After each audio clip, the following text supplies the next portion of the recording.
ਅਗਲੀ ਜਿਹੜੀ ਹਰਜੋਤ ਸਿੰਘ ਜੀ ਗੱਲ ਕਰਦੇ ਜਾਈਏ, ਡਿਪਾਰਟਮੈਂਟ ਆਫ ਹੋਮਲੈਂਡ ਸਿਕਿਉਰਿਟੀ ਨੇ ਇੱਕ ਵਾਰੀ ਫੇਰ ਜਿਹੜਾ ਉਹ ਦੱਸਿਆ, ਜਿਹੜੇ ਸੀਬੀਪੀ 1 ਐਪ ਜਿਨ੍ਹਾਂ ਨੇ ਵਰਤਦੇ ਸੀਗੇ, ਵੀ ਇਮੀਡੀਏਟਲੀ ਆਪਣੇ ਆਪ ਨੂੰ ਸੈਲਫ ਡਿਪੋਰਟ ਕਰ ਲਓ ਜਾਂ ਲੀਵ ਕਰ ਜਾਓ। ਆਲਰੇਡੀ ਜਿੱਦਾਂ ਸਵੇਰੇ ਦੱਸਿਆ ਸੀ, 9,85,000 ਲੋਕ ਜਿਨ੍ਹਾਂ ਨੇ ਸੀਬੀਪੀ 1 ਐਪ ਦੀ ਵਰਤੋਂ ਕਰਦੇ ਹੋਏ ਅਮਰੀਕਾ ਦੇ ਵਿੱਚ ਆਏ ਤੇ ਉਹਨਾਂ ਨੂੰ ਜਿਹੜਾ ਕਹਿ ਸਕਦੇ ਆ ਵੀ ਕੁਛ ਸਾਲ ਦੇ ਲਈ ਰਹਿਣ ਦੇ ਲਈ ਮੋਹਲਤ ਦਿੱਤੀ ਗਈ ਜਾਂ ਤਰੀਕ ਪੈ ਗਈ ਜਾਂ ਜੋ ਵੀ ਉਹਨਾਂ ਨੂੰ ਪੈਰੋਲ ਜਿਹੜੀ ਉਹ ਮਿਲੀ ਸੀ, ਉਹ ਸਾਰੀਆਂ ਜਿਹੜੀਆਂ ਟਰੰਪ ਪ੍ਰਸ਼ਾਸਨ ਨੇ ਹੁਣ ਰੱਦ ਜਿਹੜੀਆਂ ਉਹ ਕਰ ਦਿੱਤੀਆਂ ਆ।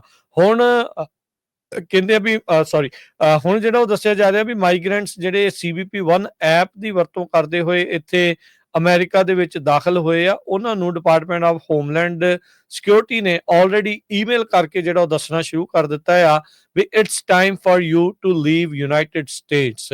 DHS is now exercising its discretion to terminate your parole immediately।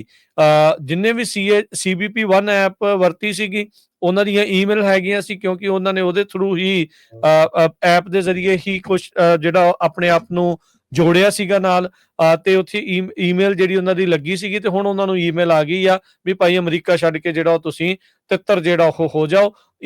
ਜੇ ਜਿਨ੍ਹਾਂ ਨੂੰ ਵੀ 2-2 ਸਾਲ ਦੀ ਜਿਹੜੀ ਉਸ ਟਾਈਮ ਦੇ ਵਿੱਚ ਪੈਰੋਲ ਮਿਲੀ ਹੋਈ ਸੀਗੀ, ਸੋ ਪੈਰੋਲ ਉਹਨਾਂ ਦੀ ਟਰਮੀਨੇਟ ਹੋ ਚੁੱਕੀ ਆ। ਲੋਕ ਕਹਿੰਦੇ ਵੀ ਇਸ ਟਾਈਮ ਬਹੁਤ ਜ਼ਿਆਦਾ ਘਬਰਾਏ ਪਏ ਆ। ਜਨਵਰੀ 2023 ਤੋਂ ਸੀਬੀਪੀ 1 ਐਪ ਦੇ ਜ਼ਰੀਏ ਮਾਈਗ੍ਰੈਂਟਸ ਨੂੰ ਅਪਾਇੰਟਮੈਂਟ ਸਕੈਡਿਊਲ ਕਰਕੇ ਪੋਰਟ ਆਫ ਐਂਟਰੀਜ਼ ਦੇ ਉੱਤੇ ਬਾਰਡਰ ਲੀਗਲੀ ਜਿਹੜਾ ਇੱਕ ਹਿਸਾਬ ਦੇ ਨਾਲ ਬਾਰਡਰ ਆ ਕ੍ਰਾਸ ਕਰਨ ਦੇ ਲਈ ਇਜਾਜ਼ਤ ਦਿੱਤੀ ਗਈ ਸੀ। ਅਸਾਈਲਮ ਅਪਲਾਈ ਕਰਨ ਦਾ ਜਿਹੜਾ ਉਹ ਉਦੋਂ ਮੌਕਾ ਜਿਹੜਾ ਉਹ ਦਿੱਤਾ ਗਿਆ ਸੀਗਾ। ਹੁਣ ਜਿਨ੍ਹਾਂ ਨੇ ਵੀ ਉਸ ਦੀ ਵਰਤੋਂ ਕੀਤੀ ਆ, ਉਹਨਾਂ ਸਾਰਿਆਂ ਨੂੰ ਹੁਣ ਕਿਹਾ ਆ ਵੀ ਭਾਈ ਤੁਰੰਤ ਛੱਡ ਕੇ ਚਲੇ ਜਾਓ।